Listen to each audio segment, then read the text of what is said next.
Happy New Year, everyone, and happy 2023. It's time to get this year started off right and to really start pursuing after what you want for the new year and what you want as a son or a daughter of Jesus Christ in your new year, what you want to see it being. The first thing I want to say here is look forward. Move on from things that may have happened in 2022, the heartaches, the challenges, the difficulties, anything that you may still have an inclination to want to hang on to or carry even further into this new year. Leave it behind. Get your eyes set on moving forward, on learning and growing from those things, as opposed to kind of feeling down or wondering how you'll get past them. The past is done.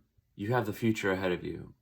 And in this present moment, you always have the power and the ability to start changing from what the way things were into what you want them to become. Your God-given future is not one of confusion. God is not the author of confusion. Only the devil is. So with God, where there is uncertainty, you can find clarity. Have you been feeling discouraged or stuck? You don't have to stay there. You can change what's going to happen from here. Because here's the thing for your life, and this is a verse that came to me early, like mid-2022, that has stuck with me and that I'm going to be carrying on with me into 2023. And that's Isaiah 43:18-19. And that says, "Forget the former things. Do not dwell on the past. See, I am doing a new thing. Now it springs up. Do you not perceive it? I am making a way in the wilderness and streams in the wasteland." And that's the NIV version. So embrace that. Forget the former things. Stop looking backwards to things that have hurt you or have hindered you or the challenges that you've had. Learn from those things. Focus on the future and moving forward from here, and allow God to do a new thing in your life, and allow God to restore and replenish you and help you set your purpose as you go forward from here. The truth of the matter is, your past does not predict your future.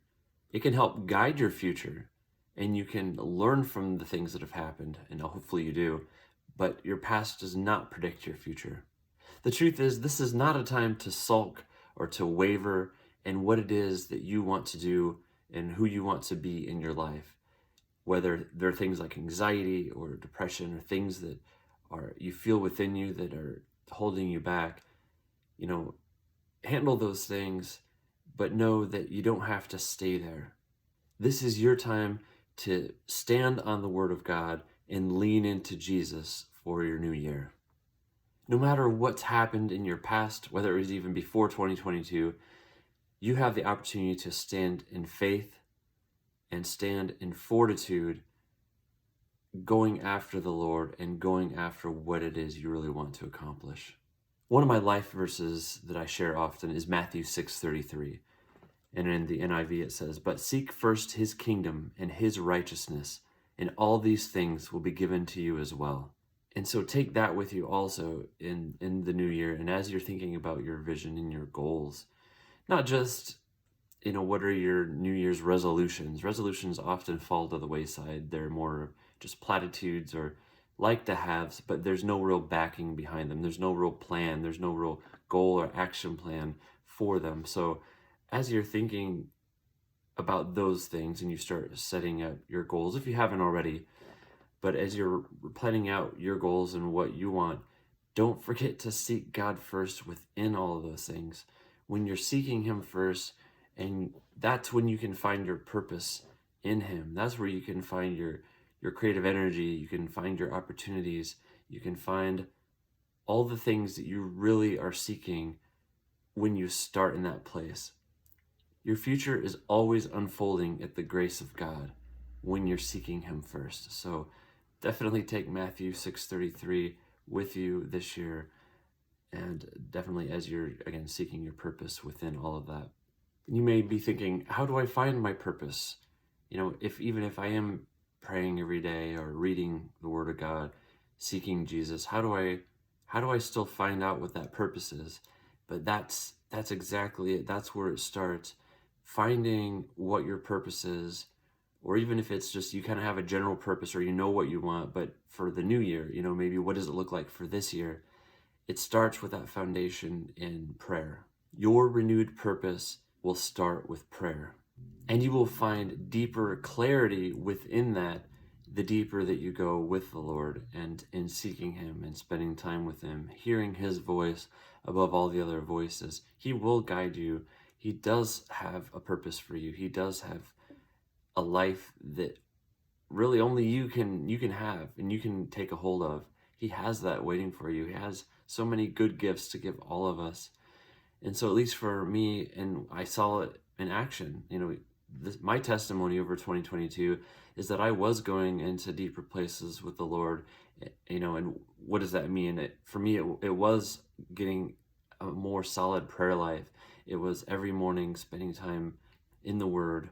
It was spending time journaling and writing, and what are some things that I feel He's sharing with me, whether it's in a church sermon or whether it's on a YouTube video sermon that I'm watching or just an inspirational Christian video, whatever those things are, just writing them down. And as I feel that people maybe are sharing things with me that seem God inspired, writing those down in a journal, or even if it's digitally, just putting it in your phone, in your notes somewhere. That's where I really started feeling, God speaking to me even more. The more I was seeking Him, the more I was hearing from Him and having peace and the anxiety leaving, having more understanding of where I'm heading and where he's guiding me.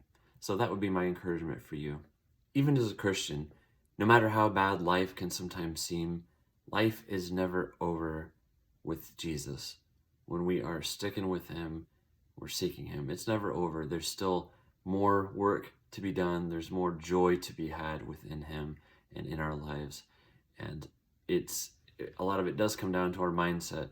When bad things happen, do we go to the dark side, so to speak, or do we go to the light side? Do we seek Jesus and be honest with Him that, hey, this is tough.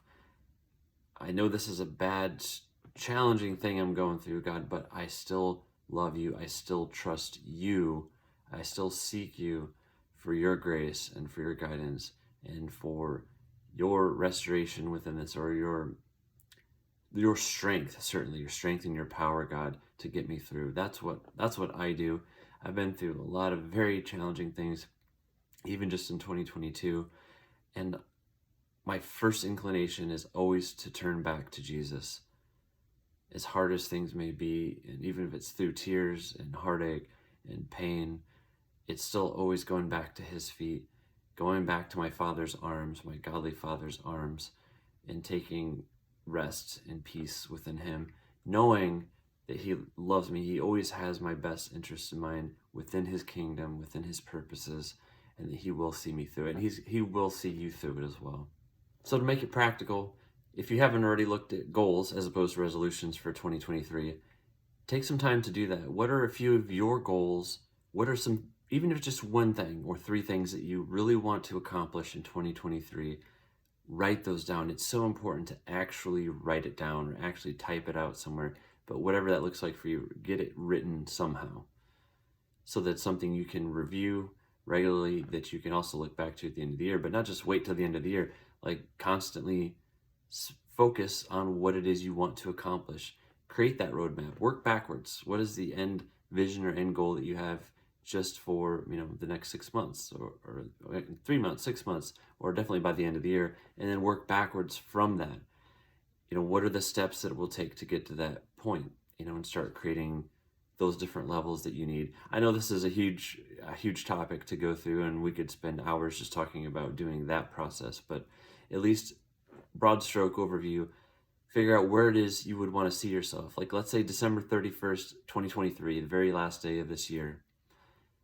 Where would you like to be? How would you like to feel? What would you have liked to have accomplished? If you pretend for a moment that you're sitting in that day thinking about the year that you just lived through, how would you want to look back on the year, and what would you like to have accomplished? Sometimes thinking in those ways, a little bit different angle, can help enlighten you as to what you really want, and maybe provide some some thoughts onto how to get there as well. So as you consider those things and like, yeah, oh, I want to be maybe living in this state instead of the one I'm in, or have this job, or maybe I will have wanted to reach, a certain number of people through the year. Whatever those things may be, think about what that is and then how you can get there practically and not just, in some big, oh, gee, I hope that happens kind of thing, right? So that would be my encouragement for you on that. All right, I'll leave you with these few questions and things to consider as you go forward from here. So what were some things from 2022 that you maybe had to give up or let go of? Maybe some things that you were hoping had happened that didn't happen. What are those things? You might have to grieve some of those things. If it's something that you still are able to pursue, it may be something that you set a plan in place to just pick it back up and tackle for the new year. And what are some things you're glad to leave behind? And a lot of times there are those things that were challenging and difficult that we're happy to leave behind. If you haven't taken a moment to kind of think through some of those things, even just writing those things out too can be helpful. So that's number one. Number two, if you think about the past year's challenges, and if you think of those in light of how those challenges can prepare you for what God has for you in your future, what might be ahead of you in light of those challenges that you had to go through. I really do like the idea of this question. It's basically looking at life as, the challenges that I have, the challenges that Michael has, they've been challenging. Sorry, that's redundant, but I've had challenges. They've been challenging and they were hard, and maybe I didn't want to go through them, or I wouldn't want to go through them again. But when you allow God to heal you, if it was a wound that maybe you went through, or if you get to the other side of those challenges, you can be stronger. God can strengthen you within that. And then you're prepared to do even more at a greater strength going forward, whether it's for you or maybe it's for other people. Maybe the thing that you've been through becomes an encouragement to other people, something that you can give them hope or a testimony that you got through that they can get through too. So think about those things that were just challenging and difficult that you had to go through, and how God might want to or may be already using those things to use you in your Christian walk or to help other Christians. Take a moment now to pray and ask God for insight into those things. I know sometimes we try to figure things out on our own, or even just, I know I do a lot, like I'll sit and just want to reflect instead of seeking first God, asking Him to help guide my thoughts and reveal things to me as I am reflecting or praying or reading His Word on certain topics. So that's number two. Number three, what could change if you committed to seeking God first when challenges and disappointments do come? So as you go forward into this year, how might your life be different than before if, when things come up that are difficult, challenging, that are just hurtful, or people say mean things, whatever the things that we don't like in life, right? When those come up, that you seek God first, that you take those concerns and those cares to Him first, that you maintain an attitude. This isn't just about being positive, but that is part of it. It's staying positive despite the challenges, seeking God, asking Him for help, asking Him for His strength and for His wisdom and for His clarity in situations. How might your life be different in 2023 and going forward if, instead of getting frustrated or angry or going to the negative dark side, like I mentioned earlier, if you were to seek Him first and ask for His help? In my life, I know that makes a huge difference. Nobody does this perfectly, definitely not. But it's still good to get ourselves regrounded so that, yeah, sometimes life sucks, things happen, but always going back to that foundation and the Lord, praying, getting in His Word and seeking Him and His provision and strength through those things so that you can continue to heal if you've been wounded again, and you can be stronger on the other side of it. So be thinking how your life might be different if you start focusing on that approach going forward.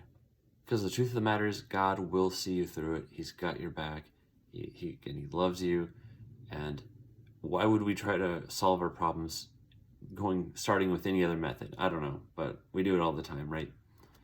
So that's everything that I have for this episode. I hope that it somehow, at least in one way, encourages you, maybe gets you thinking a little bit about how you can start having an amazing 2023 and just how to stay grounded and rooted in the Lord. I know these are the things that I'm thinking about. Some of those questions that I asked that I just put in there, those are things I've already gone through and written for myself.